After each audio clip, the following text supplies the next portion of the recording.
O que é a alma? Onde ela está? É possível medi-la? Tocá-la? Reproduzi-la?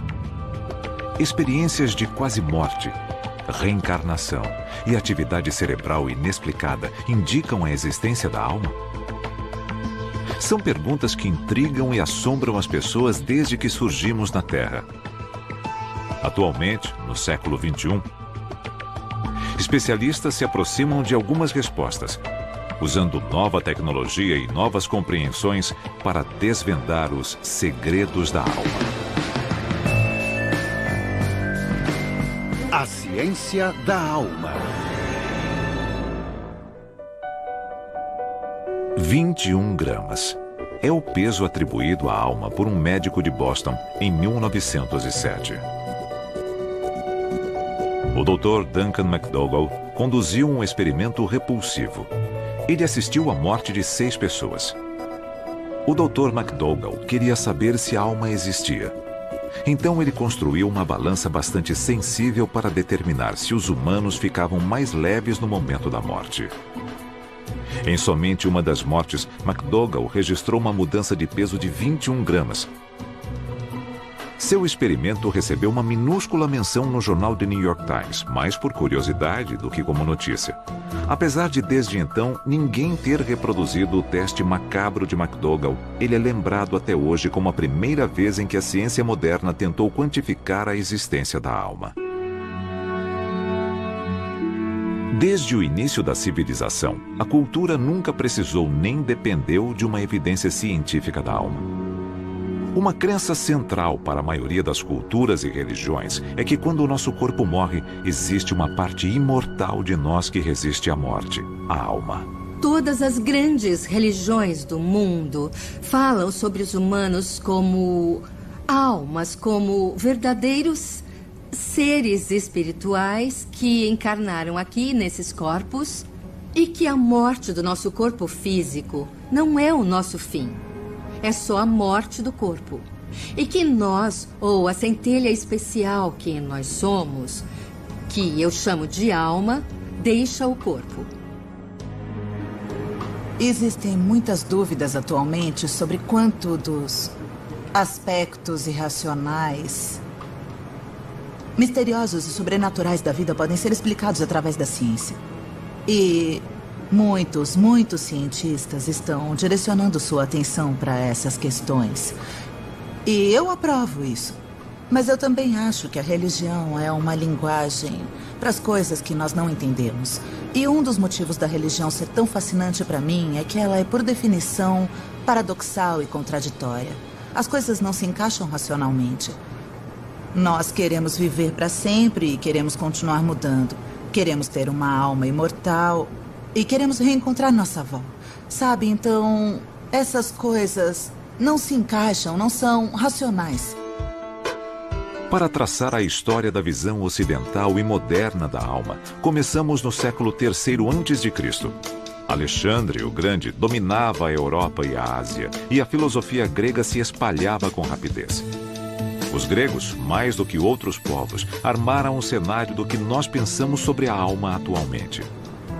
Os gregos acreditavam que o corpo não era importante, na verdade era ruim. Era o lugar em que todos os nossos impulsos mais básicos residiam. O desejo, a ganância, a fome, a procriação, tudo que era nojento na vida humana acontecia no corpo.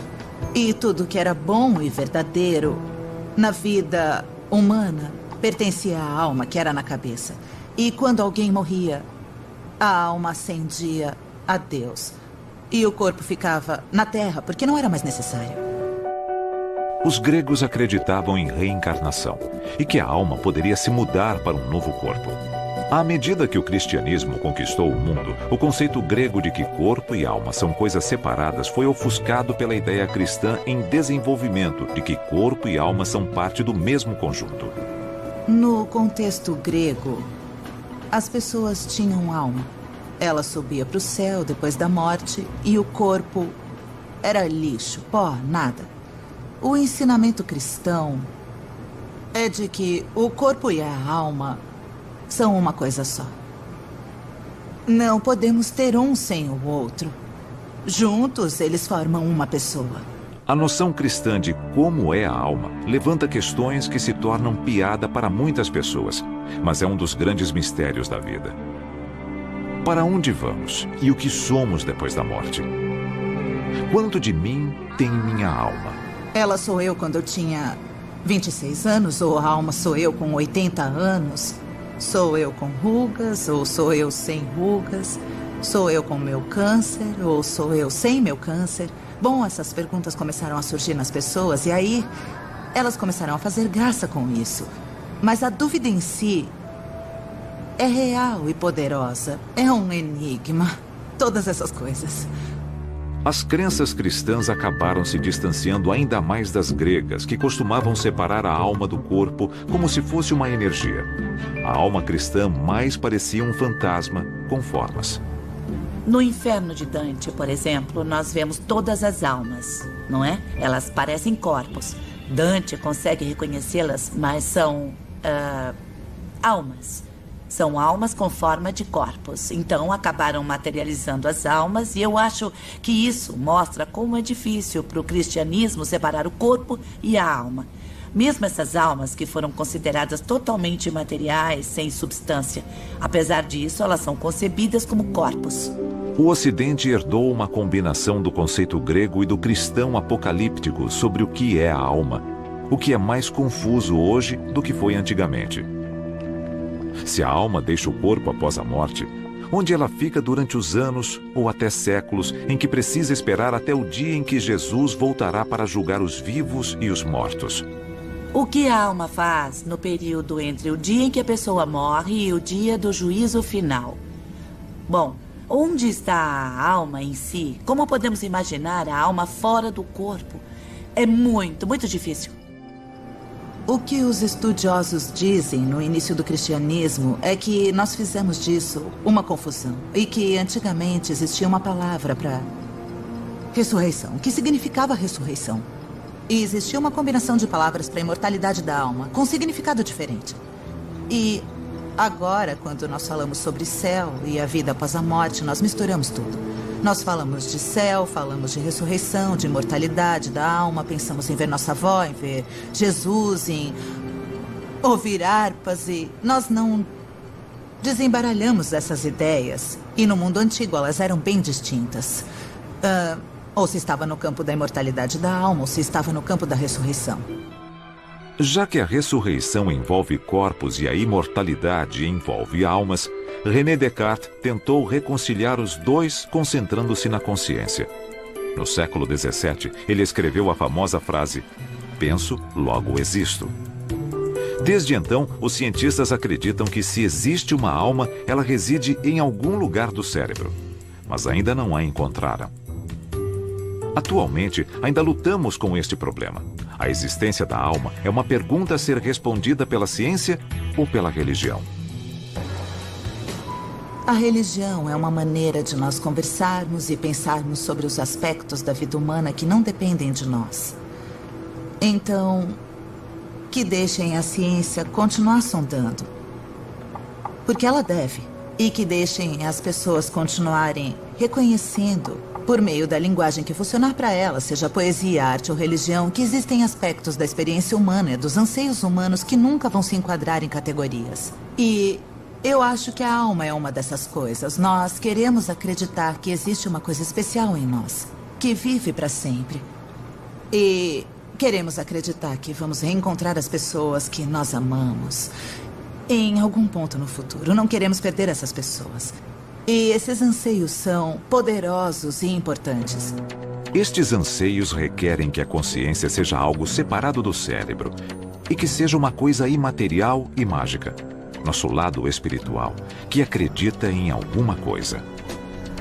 Eu já vi homens, mulheres, velhos, jovens, de todas as pés e orientações de gêneros, ateus, crentes, de todas as tradições religiosas.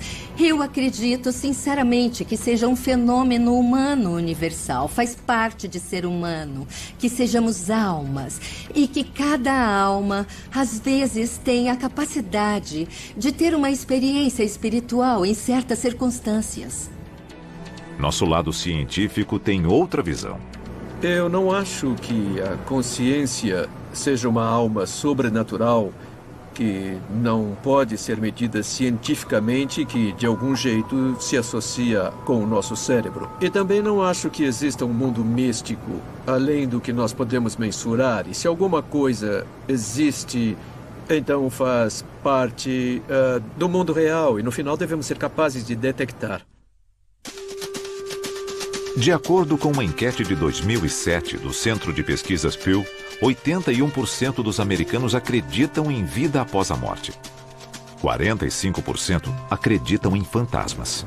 Pessoalmente, eu tive uma experiência em que eu vi o espírito do meu avô depois que ele morreu. E eu não fui ao lugar onde eu acredito que isso aconteceu. Ainda assim foi verdadeiro para mim. Foi real para mim.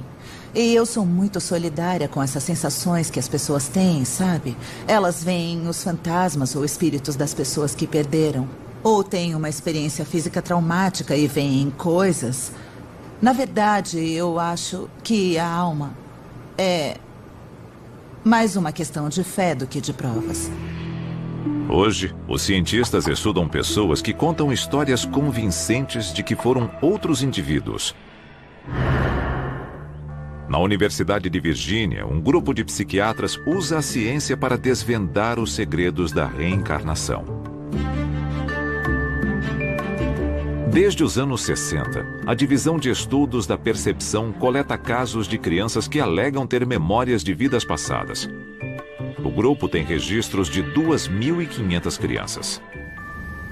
Bom, eu acho que a pesquisa indica para as pessoas que estão abertas a considerar a possibilidade que existem evidências de que a consciência às vezes pode existir separadamente de um cérebro funcional. Então, no caso dos relatos dessas crianças, olhando para os melhores casos, eles fornecem evidências de que às vezes pode existir uma passagem de lembranças e emoções. Elas parecem ter saído de uma vida e passado para outra. Maio de 2000, Lafayette, Louisiana. Uma mãe acorda ouvindo os gritos de seu filho de 2 anos. Ele estava deitado de costas e estava chutando com os pés para cima e batendo os punhos no ar, chutando e chutando e gritando com todo o ar dos pulmões. Andrea Leininger não consegue acalmar seu bebê James. Depois de algum tempo, ele volta a dormir. Ela acha que o pesadelo acabou. Mas, na verdade, é só o começo. Depois, na noite seguinte, aconteceu de novo. Foi a mesma coisa, com o mesmo movimento de chute. E quanto mais ele fazia, mais bizarro ficava, porque era uma coisa muito específica e muito repetitiva. Isso marcou o início de um dos casos mais bem documentados de uma possível reencarnação da história. Atualmente, James Leininger tem 12 anos.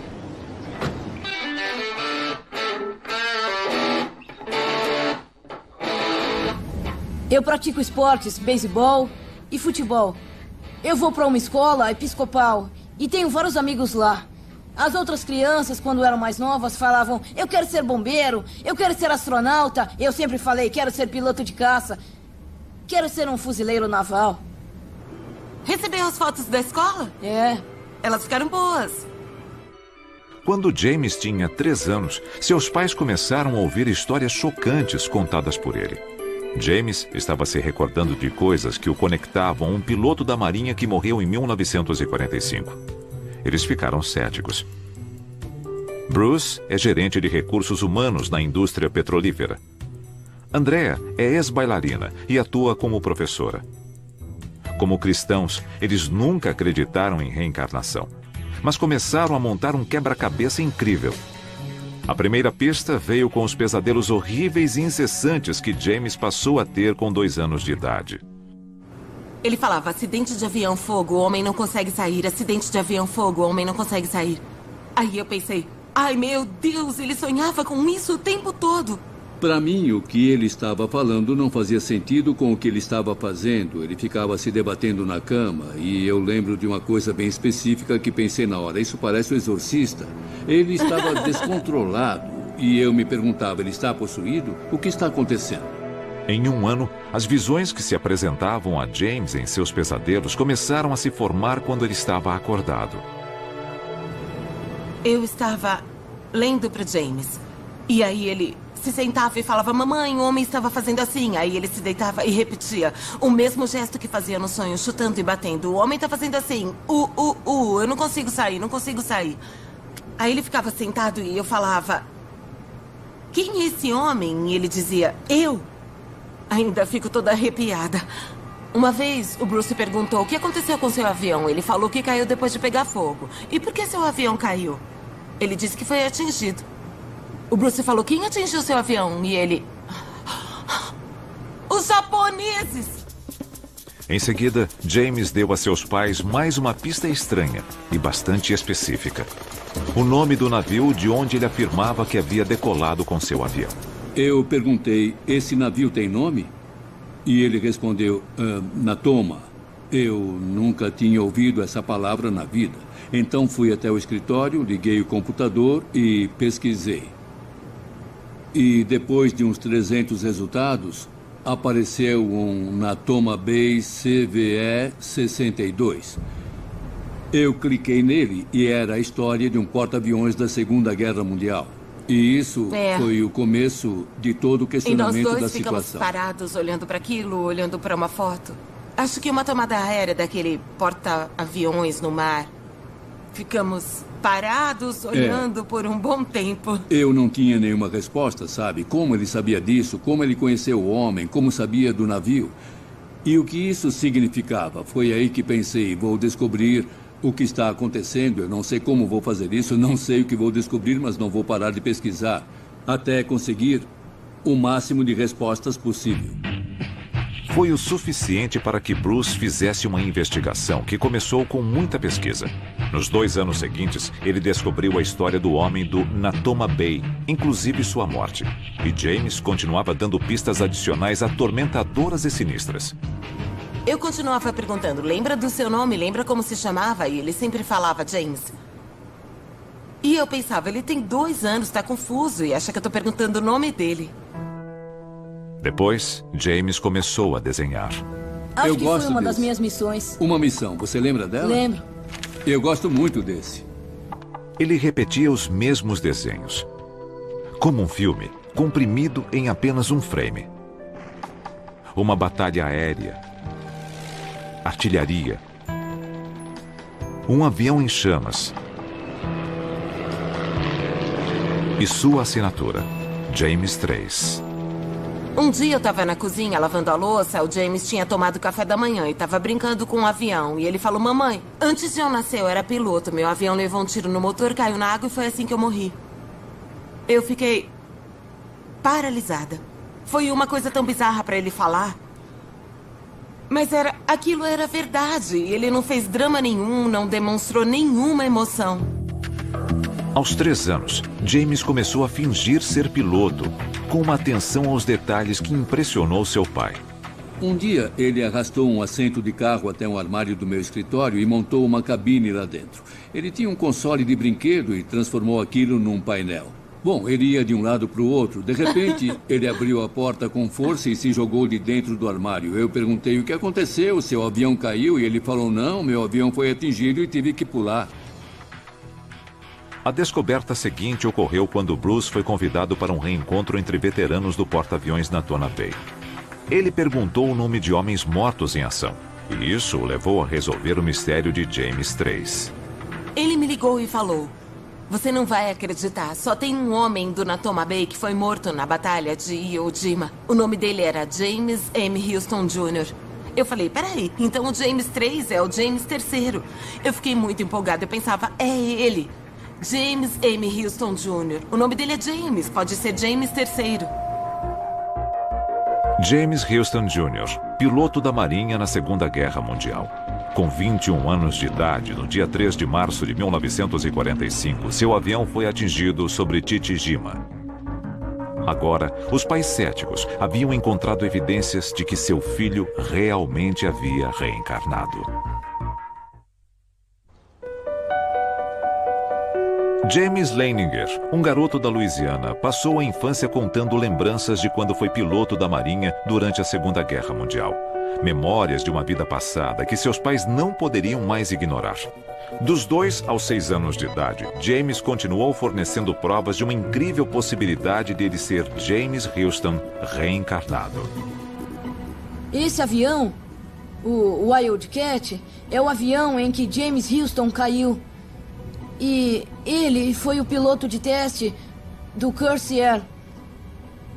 Ele testava esse modelo decolando de um porta-aviões. O F-18 é o avião que eu quero pilotar quando crescer. Desde os 2 anos, James mostrava uma fascinação incomum por shows de aviões militares e uma estranha familiaridade com aeronaves vintage. Com muita cautela, seus pais fizeram contato com a única parente viva de James Houston, sua irmã, Annie. A princípio, ela não sabia o que pensar sobre o menino que afirmava ser seu irmão reencarnado. Até que James perguntou sobre um quadro que somente uma pessoa além dela sabia existir. Ela escreveu para mim em 16 de janeiro de 2006. Querido James, eu espero que esse seja o quadro que você mencionou. É a única imagem minha pintada pela minha mãe. Eu sinto muito por ter demorado tanto para enviá-lo para você. As últimas semanas têm sido muito agitadas. Espero que você goste. Com amor, Annie. James acreditava e ainda acredita que a alma do piloto morto perguntou pelo quadro. Eu perguntei para ela sobre um quadro que a minha mãe passada tinha feito para ela e para mim. Ficou no sótão dela por uns 50 anos. Meus pais e ela acharam uma loucura que eu soubesse uma coisa dessas. Annie também passou a acreditar. E havia outras conexões ainda mais assustadoras. James tinha 3 G.I. Joes, que chamava de Billy, Walter e Leon. Nomes que seus pais consideravam estranhos para uma criança escolher. O Bruce perguntou, James, como é o nome do seu G.I. Joe? E ele respondeu falando, Walter. E a gente falou, Walter? O Bruce perguntou, por que batizou seus bonecos de Billy, Walter e Leon? E ele, porque me encontrei com eles quando fui pro céu. Foi um daqueles momentos em que a gente sente o rosto quente. Demos uns passos pra trás, ele correu pro escritório, eu fui atrás, fechamos a porta e ele começou a mexer nos papéis assim. E eu falei, o que você tá procurando, o que você tá procurando? Ele encontrou um documento. Olhou e falou, Billy Piller, Walter Devlin e Leon Connor estavam no mesmo esquadrão do James Houston. Eu perguntei, quando morreram? Morreram antes? E ele jogou uns papéis, puxou outra folha, viu as datas das mortes e todos tinham morrido antes do James Houston. Todos voaram com ele. Apesar de o pai de James continuar cético de que a reencarnação fosse realmente possível, o que aconteceu em seguida foi sinistro. A gente estava limpando o jardim. Ele estava brincando nas folhas e eu falei, eu te amo muito. Ele respondeu, eu sabia que você ia ser um bom pai quando te escolhi. Eu falei, o quê? E ele, quando achei você e a mamãe, sabia que iam ser bons pais. Eu senti minha cabeça encolhendo até ficar bem pequena, sem cérebro. Perguntei, como assim quando nos encontrou? Ele falou, eu achei você e a mamãe. Achei vocês dois no Havaí. James contou a seu pai que viu os dois em um hotel cor-de-rosa. Foi onde os Leiningers estavam hospedados quando decidiram ter James. Bruce e Andrea foram cautelosos quanto a pedir ajuda de médicos e psiquiatras. Eles decidiram encontrar uma solução própria para a aprovação de James. A solução foi ir até o Japão, até o enorme mar onde o piloto James Houston Jr. morreu. O barco estava bem em cima do ponto onde os destroços do avião foram achados. O Bruce fez uma homenagem bem bonita e eu achei que aquele era o momento perfeito para eu falar. Bom, eu estava lá com o James e aí eu disse, o James Houston faz parte da sua vida praticamente desde que você nasceu e ele sempre vai ser uma parte importante de quem você é. Mas você tem uma vida como o James Leininger. E está na hora de você se despedir do James Houston E ele Começou a chorar. começou a chorar. E chorou por uns 20 minutos. Ele emocionou Foi todo a mundo coisa do mais bar. triste que eu já vi. Todo mundo ficou... Chorando. Jesus. Goodbye, James and Houston. Good job.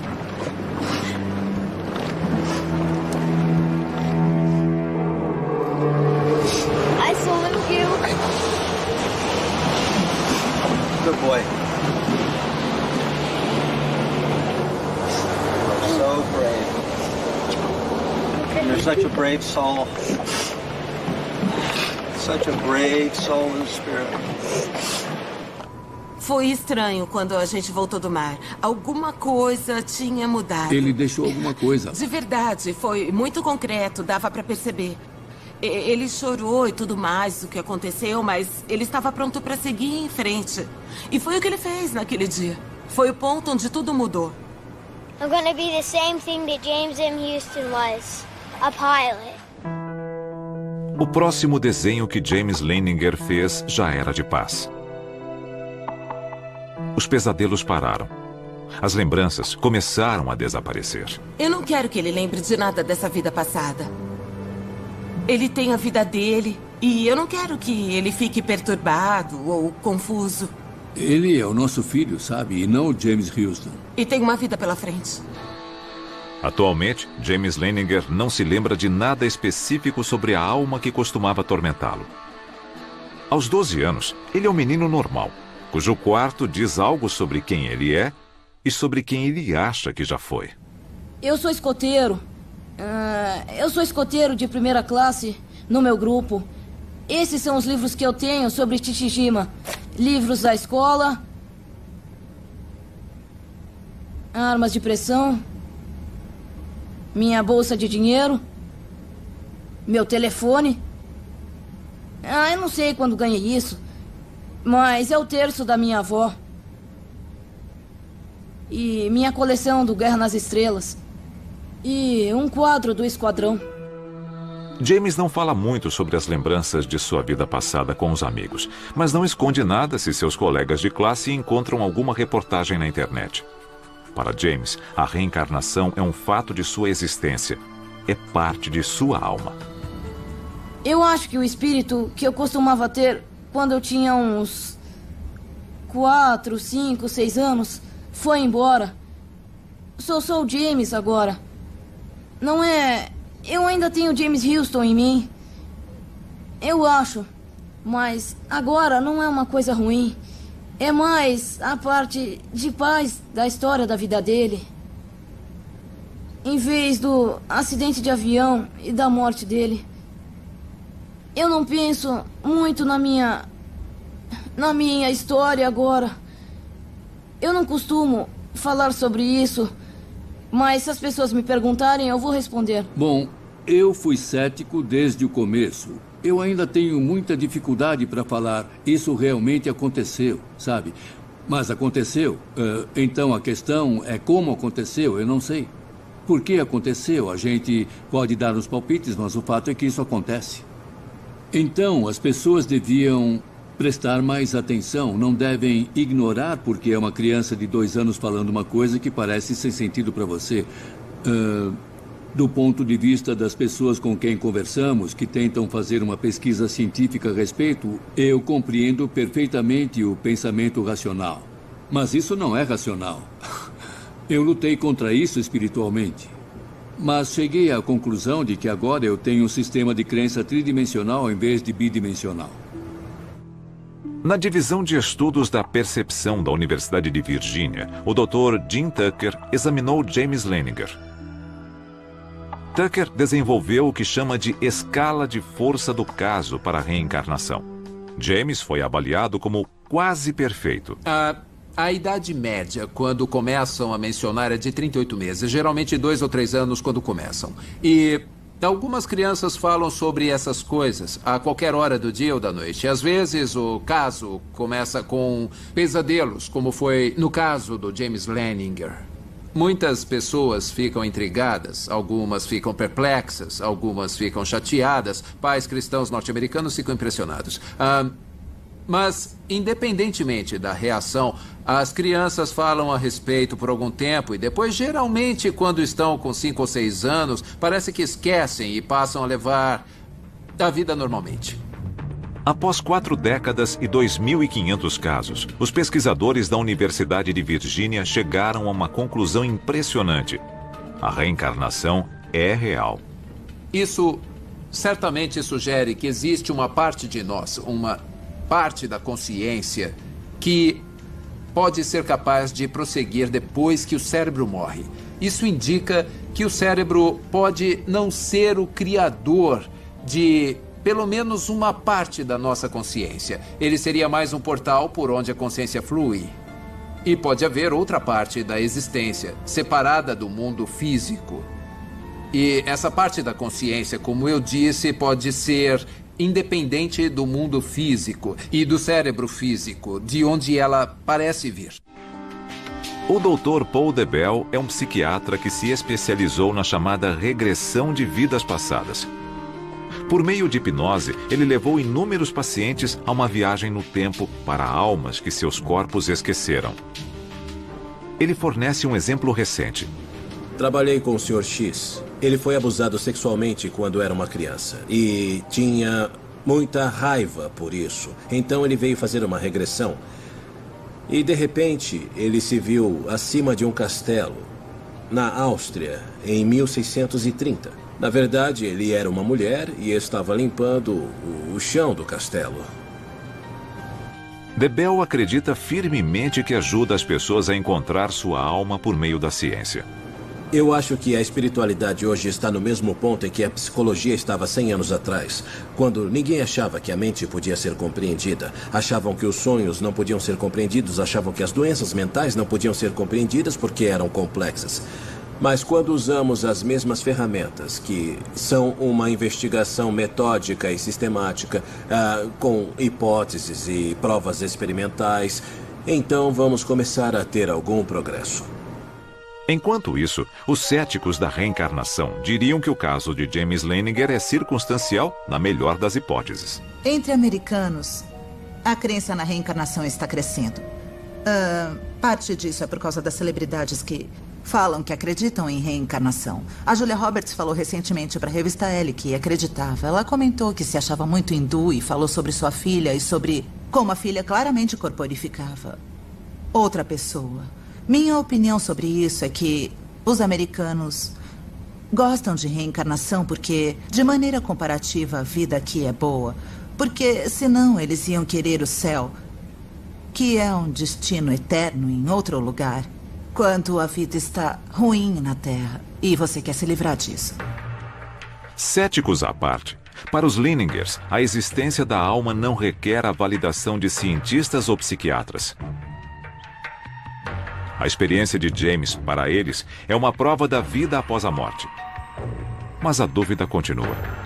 Se a alma existe em cada ser humano, ela pode ser encontrada e mensurada pela ciência? Um neurocientista está trilhando um novo caminho em relação ao funcionamento do cérebro. Ele procura evidências de consciência em pessoas que não exibem nenhum sinal de consciência. Os egípcios antigos eram obcecados pela vida após a morte e mantiveram esta crença por milhares de anos. Eles acreditavam que a alma e o corpo eram tão intricados que precisavam um do outro no além. Por isso, aperfeiçoaram a mumificação. Eles até guardavam os órgãos internos da múmia para mantê-la segura. Eles acreditavam que a alma se localizava no coração. Quanto ao cérebro, eles afirmavam que não tinha função. Por isso, ele era removido pelo nariz e descartado. Epicuro, filósofo da Grécia Antiga, acreditava que a alma era formada por átomos e que eles eram dispersos no cosmos após a morte. No século XVII, o filósofo René Descartes fez uma declaração revolucionária quando igualou a alma à consciência. Penso, logo existo. Os egípcios acreditavam que a alma estava no coração, mas Descartes tinha certeza que ela residia em algum lugar do cérebro.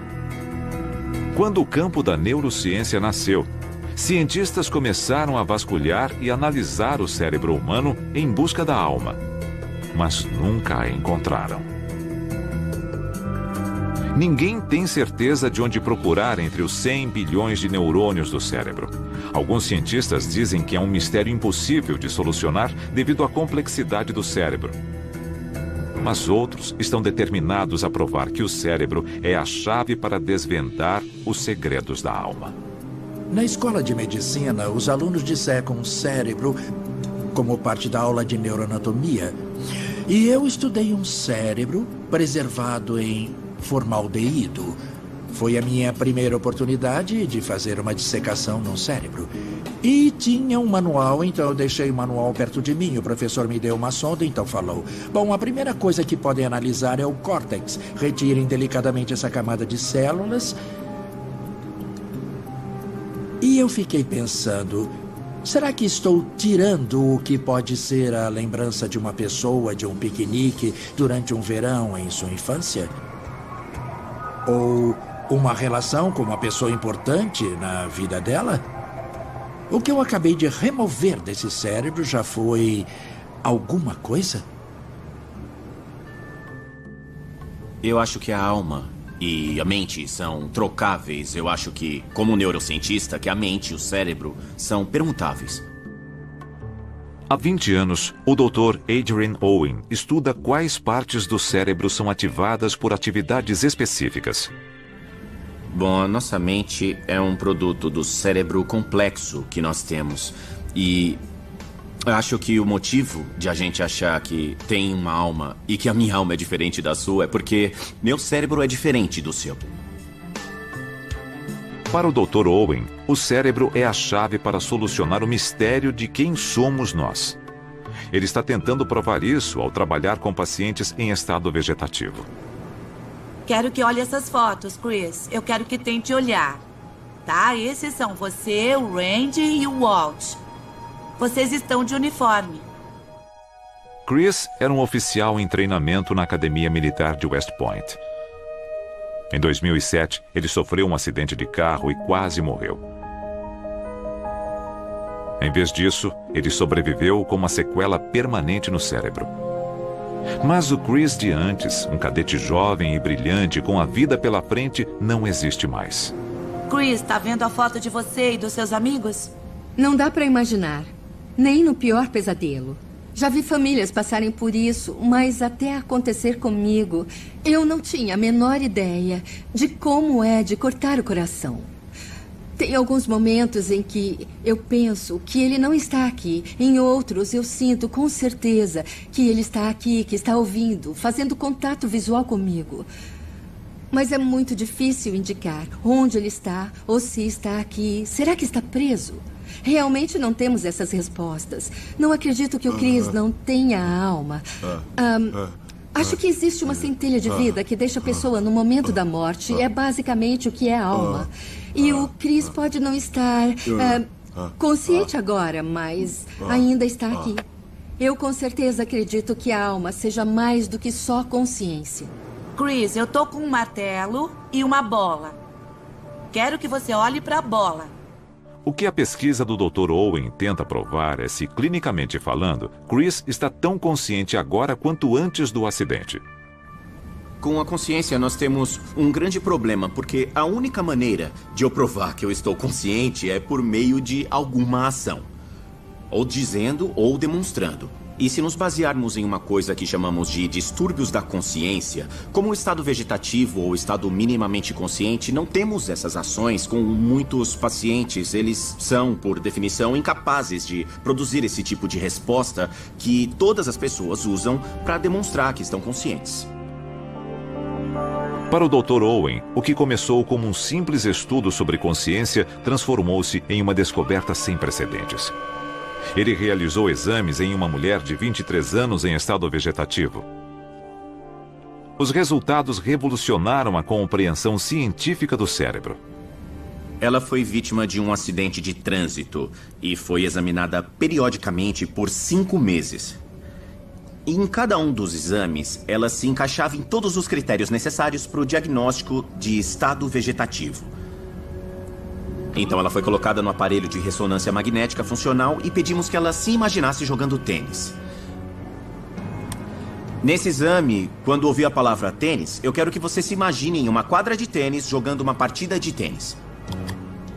Nós escolhemos essa tarefa porque foi uma coisa que fizemos várias vezes com voluntários saudáveis e já sabíamos que produzia uma ativação bem específica de uma área frontal, bem no meio do cérebro, chamada área motora suplementar. Essa área controla os movimentos da parte superior do corpo. E mesmo mentindo para a máquina ou só imaginando que estamos movendo o corpo como se estivéssemos jogando tênis, já ocorre uma ativação forte dessa área do cérebro. Enquanto ela estava no aparelho, nós a instruímos que quando ela ouvisse a palavra tênis, começasse a se imaginar praticando o esporte e continuasse até eu dizer descansar. E quando fizemos isso, o cérebro dela foi ativado, igual ao de um voluntário saudável. Com base nisso, concluímos que o estado dela não era vegetativo e que ela estava consciente. Foi muito empolgante e nós também fizemos outro teste porque era importante provar que aquilo não era só uma reação automática e que se nós mudássemos o teste, a ativação cerebral ia mudar. Então, usamos um tipo de teste com navegação espacial. Pedimos que ela se imaginasse indo de um cômodo a outro da casa dela. Nos voluntários saudáveis, isso basicamente sempre ativa uma área bem no interior do cérebro chamada giro hipocampal. Eu nunca vi ativar em um paciente vegetativo. E apesar disso, quando pedimos para ela se imaginar andando de um cômodo a outro em casa, o giro hipocampal dela foi ativado da mesma forma que num voluntário saudável. O trabalho revolucionário de Owen levanta novas questões sobre onde a consciência começa e onde acaba. Para os povos indígenas da América, os humanos são a minoria em um mundo habitado principalmente por espíritos. Um ponto em comum entre as crenças, dos Cherokees aos Haidas, é que a transformação ocorre quando uma crença está prestes a harmonizar sua alma com o mundo de espíritos ao seu redor. Neste momento crucial, guias espirituais levam o adolescente à vida adulta e a alma humana é liberada.